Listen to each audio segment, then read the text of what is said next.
So as I thought it would be a bit, easier and less time consuming was, I know that I've done the individual ones for the NFC North, because again that's where kind of my team is.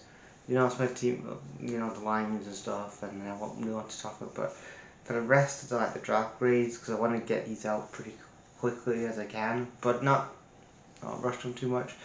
Is I'm going to talk about each division going forward, because again, I don't want to make this series way too long, because again it was a week ago that the draft happened, and I'm not going to prolong this whole thing. So anyway, going into the AFC East. Now you look at the team that, in my opinion, starting off with the Patriots, one thing that they had to address was especially weapons around Drake May. Um, they had to get a couple of starters on the offensive side of the ball. They had to get some weapons around Drake May, and they had to work on that defense side of the ball, especially with another year where you're going into with a new head coach in Mike Vrabel. Again, Vrabel, former Patriots, used to play for the Patriots years ago, Super Bowl winning head coach. And after the disaster from Jared Mayo last year, you had to get a fresh start this year, and ultimately, you had the fourth pick overall. And what I liked here was the Patriots stayed where they were, and they didn't go up they didn't go up for like a Abdul Carter. They actually stayed in their position. So the first pick that they got was Will Campbell, the offensive tackle. Will Campbell, again, when I saw his tape, I wasn't too impressed with what I saw. He can be a bit, his functional skills, his I don't know. I wasn't really impressed with him. I think there's a lot better options at offensive tackle. But again, who was on the board at the time in the field. Will Campbell was Will Campbell. So you got Will Campbell from LSU, and then in the second round, top four. In the second round, you draft Trayvon Henderson from Ohio State. Again, you look at this running back class, especially for a second round pick. Again, I was looking at someone like Omari Hampton. Like, I thought that would have been a great fit for New England, but they go for Trayvon Henderson from Ohio, which I think, again, he looks fantastic. I would love to see. I'm interested to see how he's going to work. How Trayvon Henderson's going to work with Drake May. So again, Will Campbell again at left tackle, again, decent addition. Again, but what I like here is that they're addressing positions that they need, and sometimes it's not about the best draft. It's not about who's better on the board. It's about numbers and getting what's available, and ultimately you addressed. You've got yourself a starter at left tackle, and you've got yourself a running back. And then I like this little draft here from the Patriots. You got a wide receiver, Kyler Williams, wide receiver from Washington State. He looks like a fantastic explosive weapon for Drake May. And then a couple of other additions. You've got a center in Jared Wilson from Georgia in the third round. In the fourth round, you got Craig. You got Craig Woodson, safety from California. I think he 23, 24, something like that. So again, he's a good age again. Again, safety, which again you're interested in safety. Then a couple other picks here for the Patriots. You got Joshua Farmer, defensive tackle from Florida State. He was a late 5th round pick. Well, he was a late 4th round pick, went into the 5th round pick. Oh, he was a 5th round pick. And then Brady Swinton, defensive end from LSU. And then you got Marcus Bryant, offensive tackle from Missouri. Julian Ashby.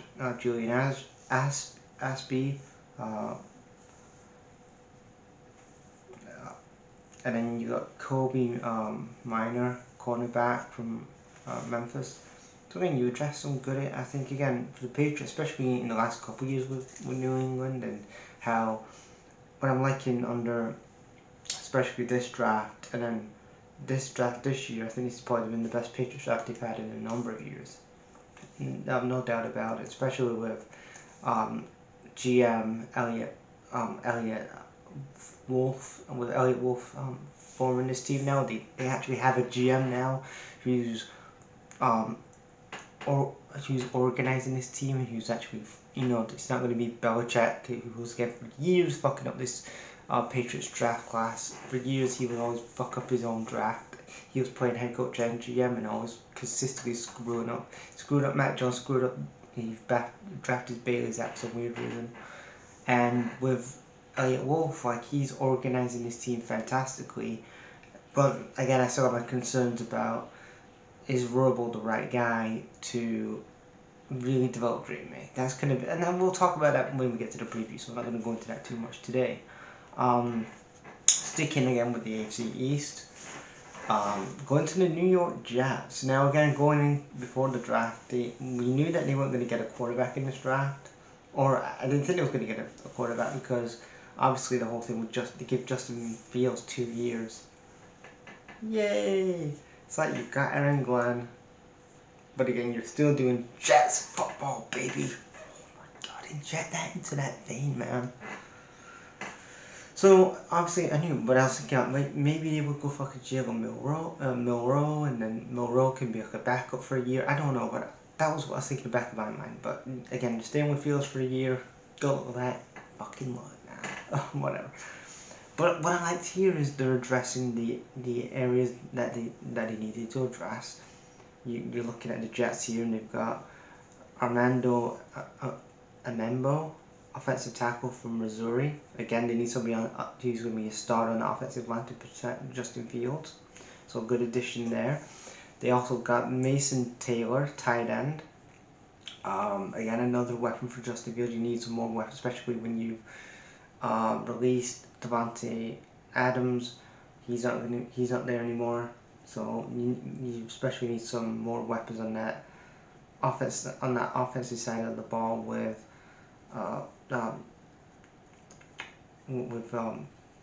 Breece Hall and all those kind of guys. So I like this pick. Then a couple more here. Adrian Smith, wide receiver from Georgia. Malachi Moore, safety from Alabama. And then you got Francesco Mancouri. I don't know. I probably said his last name wrong. Linebacker from Miami again. Especially with bringing in a defensive-minded head coach, you need to address that defense side of the ball. On the ball. And then the last couple of, like, the last pick you did, because again, for the Jets, you traded away like your couple 6th-round picks, and you traded a 6th-round pick to the Ravens, and then 2 7th-round picks to the Chiefs and the Eagles, because again, so yeah, you traded a couple of picks to the Chiefs and the Eagles in the 7th round and the Ravens, but you got Tyler Barron, defensive end from Miami. Again, kind of going to be one of those.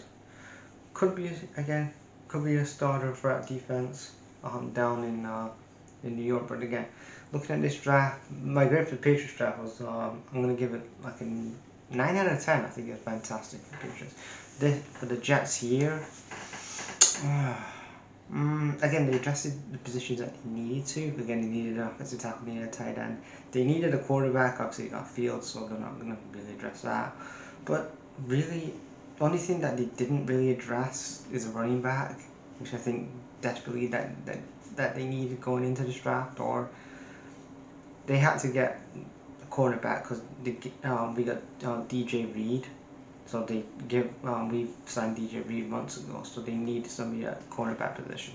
But overall, I'll say it's about a 7 out of 10. Maybe I'm giving it, I don't know, maybe I'll give it about 6 out of 10. Because I think they could have if they got a running back, I think this would have been a really good draft class. And then we switch on to the Miami Dolphins. Now, you're looking at the Dolphins, and going into this, their needs for the draft, especially mostly kind of like starters on the offensive line, some more additions on that defensive line, and cornerback and safety, inside linebacker, tight end, wide receiver. Get yourself an edge if you can. Maybe running back, and even look for a quarterback. I was even saying look for a quarterback as well, and we'll get to the quarterback in a minute that they drafted. But I'm looking at the Dolphins, and I'm thinking, why did the Dolphins not take Shedeur Sanders? Now again, people are like, oh wait, how is he going to play against Tua? Like, looking at Tua's history records, and how Tua's never can complete a 18-game season. He's always injured with concussions or something else is going on injury-wise. I'm like, especially when Shedeur Sanders didn't go in the second round, like, that was a missed opportunity for the Dolphins, especially when you look at Shedeur Sanders. Again, he would have been a good backup for he would have been a good backup for Tua. He would have been a good backup for Tua, and he could have started ahead of Tua, in my opinion. Because again, Tua, are you going to rely on Tua all of 2025 again, guys? That's what I want to hear from Dolphins fans. Are you going to have Tua all season?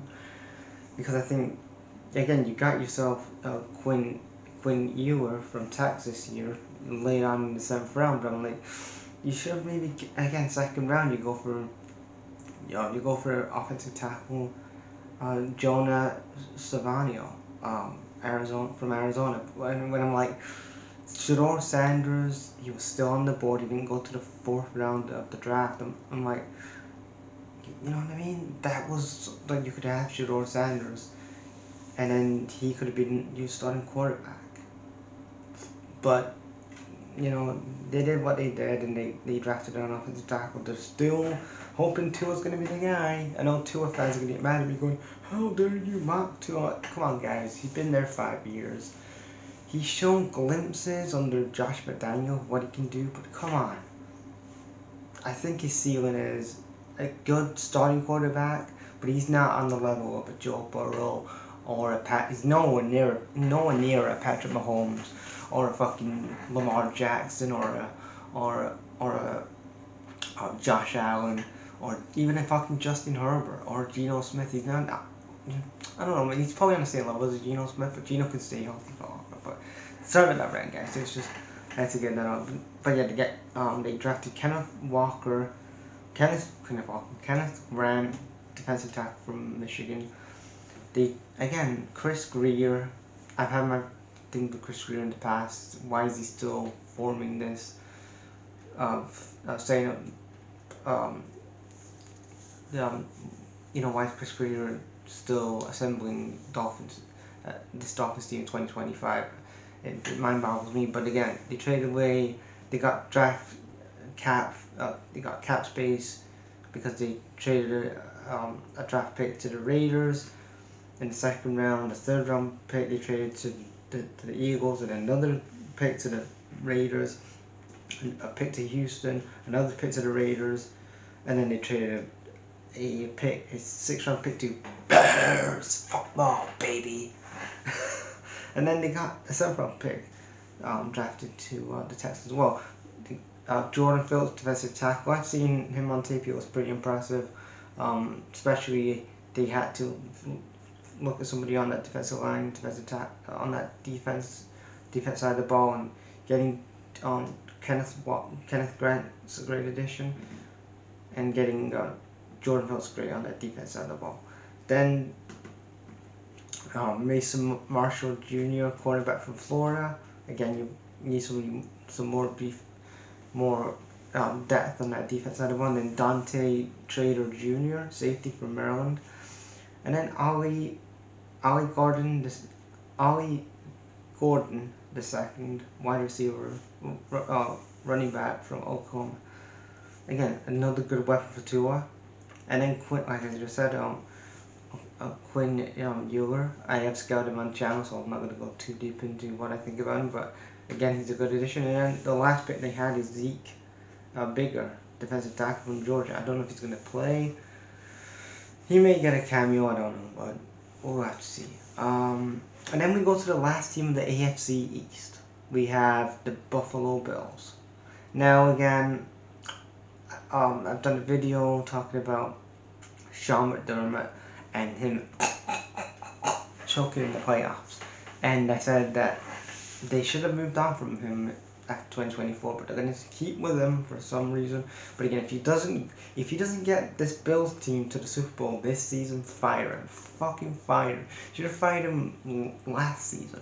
But if he doesn't get this Bills to the Super Bowl this year with the additions that they've addressed in this draft, then fire him. Because again, you're in a championship winning window. You're in a championship winning window, and your window is closing in.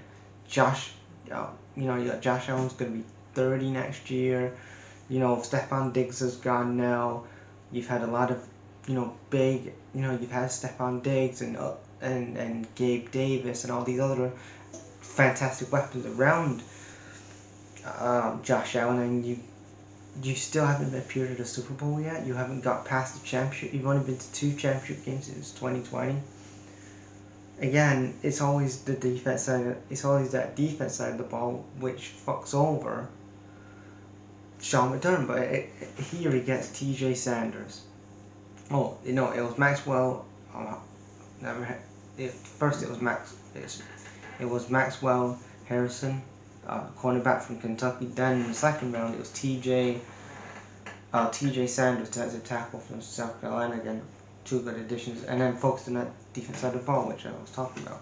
Then they traded 2 second-round picks to Bears football. Then in the 3rd round, they drafted Landon Jackson, defensive end from Arkansas, and that was a trade from the Bears. The Bears traded away that pick because they went up in the 3rd round. Then they traded away a pick to the Skid Marks and as well in the 3rd round. 4th round they got Deion Walker, defensive tackle from Kentucky, so again more defensively. Then they traded away a few more picks to the Bears, Texans, and Bears again. And then they got cornerback Jackson Hannock, cornerback from Ohio. And then they got a tight end, so again, they got a weapon for Josh Allen here. And again, beefing up that offensive, those weapons on the offensive side of the ball. Jackson Howes, tight end, Georgia Tech, and then Darian Strong, cornerback from Virginia. You had Chase Love, offensive tackle, then somebody who you can pull and play him on that offensive side of the ball. And then the last draft pick here, wide receiver Caden Prather, wide receiver from Maryland again. So you look at, I didn't talk about the Dolphins grade. My grade for the Dolphins was, what am I going to give the Dolphins? 7. I'll give him a 7 out of 10. I think it wasn't bad, but again, the whole thing they should have got Shador. This draft here for the Bills, I'm liking that again, the focus on the side of the ball, which they're always not. On the side of the ball, they need a lot of work, which is the defense side of the ball. So for that, I'm gonna give them I'll give them an 8.5 out of 10, because again, they went out there and they addressed the additions. Again, they didn't get an edge rusher. They didn't get a linebacker in this draft, which I think they could have got, like a Swessinger or somebody like that. But overall, I think they had a pretty good draft. I think again, they focused this time on the defense side of the ball. Yeah, they got a couple of they got an offensive tackle. They later on they got some a tight end, a wide receiver, offensive tackle. But majority of this draft was getting cap space for the next couple of 2026, 2027. So trading away a couple of draft picks, which I did like. I like that approach as well. Is that they're trading away a couple of places for next year and obviously for 2027, and they're addressing the needs that they need to do. But overall, the winners of the AFC East the winners of the draft on the AFC East things, you got to say the Patriots, and especially with how many years that, like I said before, how many years that they screwed up with constantly just bad decisions from Bill Belichick himself, and now that they have Elliot Wolf as the GM now, they have an actual GM. Um, there's more of a structure now. I think they're kind of getting some structure now in New England. So I'm gonna say New England had a good draft. I'm gonna say the Bills had a good draft because they were second. I'm gonna say because they actually addressed what they needed to in this draft. And then for the Dolphins, again, they addressed some additions they needed to, but I'm like, I think you could have got Shador Sanders. That would have been it would have been a higher grade for me. And then for the Jets, again, you could have maybe gone from a Milroe as a backup or some, go for a Milroe as a backup, or that would have been good. Like, because again, you could Justin Fields, we know his ceiling in the NFL, and he has those games where he isn't the guy, and you've got him for 2 years. If you have Milroe, you're not paying him as much. You can bring him in for the games that Fields just doesn't perform at, and you can build around Jalen Milroe. With Fields, we've seen what he's done in Chicago. We see what he did with Steelers last year. He has a ceiling, you know what I mean? But yeah, I know this is super long, but thanks for watching, guys.